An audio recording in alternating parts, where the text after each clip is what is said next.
Thank you, Madam Speaker. Today is Valentine's Day, but I don't celebrate Valentine's Day anymore. I haven't celebrated Valentine's Day in 6 years.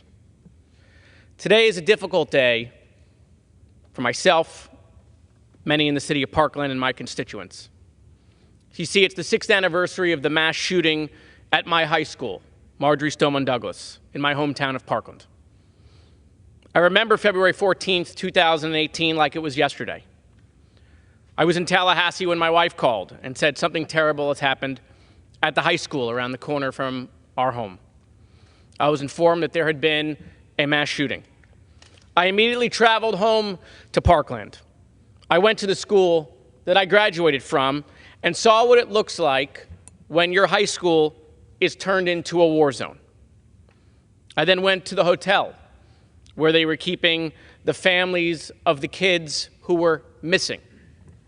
I knew they weren't missing.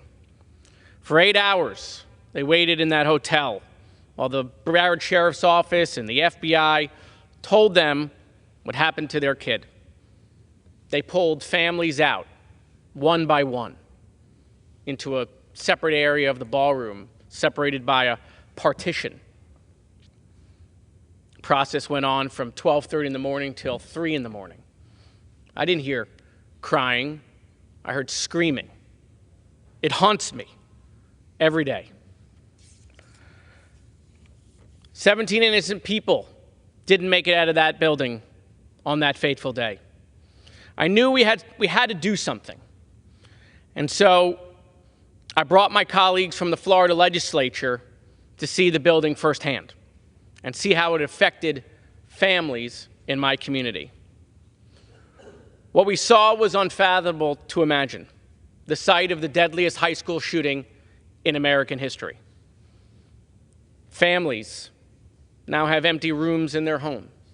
They have empty chairs at the dinner table.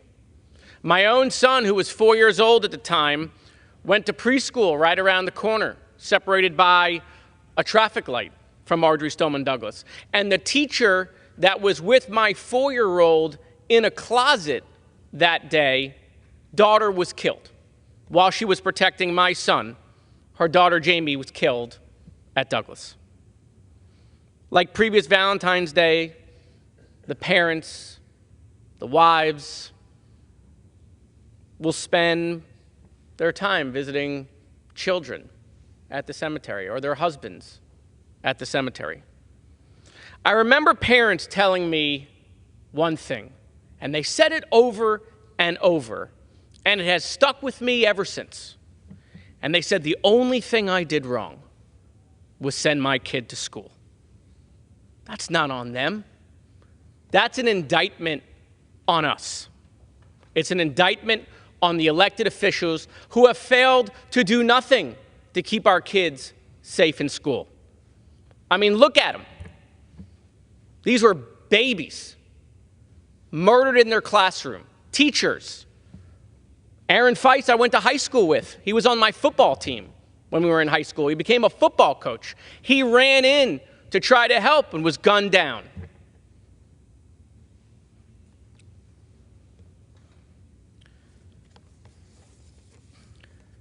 At least in Florida, we did something after the shooting at my high school. The Florida legislature passed the Marjory Stoneman Douglas School Safety Act. It raised the age to buy a firearm to 21. It instituted red flag laws, 3-day waiting periods. By the way, those red flag laws, which take weapons out of the hands of people who are mentally ill, have been used 12,000 times in 6 years. 12,000 times law enforcement in the state of Florida has deemed someone too dangerous to them, either danger to themselves or danger to others. We put hundreds of millions of dollars into mental health, school resource officers, school safety, and this was passed on a bipartisan basis. In fact, it was led by my Republican colleagues, A-plus rated members of the NRA, signed into law by Governor Scott, who became a U.S. Senator. They got it right that day. They got it right. And we did that while still upholding people's constitutional freedoms and rights. Madam Speaker, as we sadly reflect today on the 6th anniversary of the mass shooting at Marjory Stoneman Douglas High School. I'm going to use the rest of my time to sit in silence after I read the names of the victims.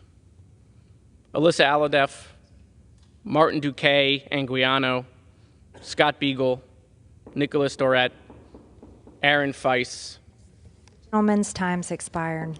Jamie Guttenberg, Chris Hickson, Luke Hoyer, Kara Loughran, Gina Montalto, Joaquin Oliver, Elena Petty, Meadow Pollock, Helena Ramsey, Alex Schachter, Carmen Shemtrup, and Peter Wang. Thank you, Madam Speaker.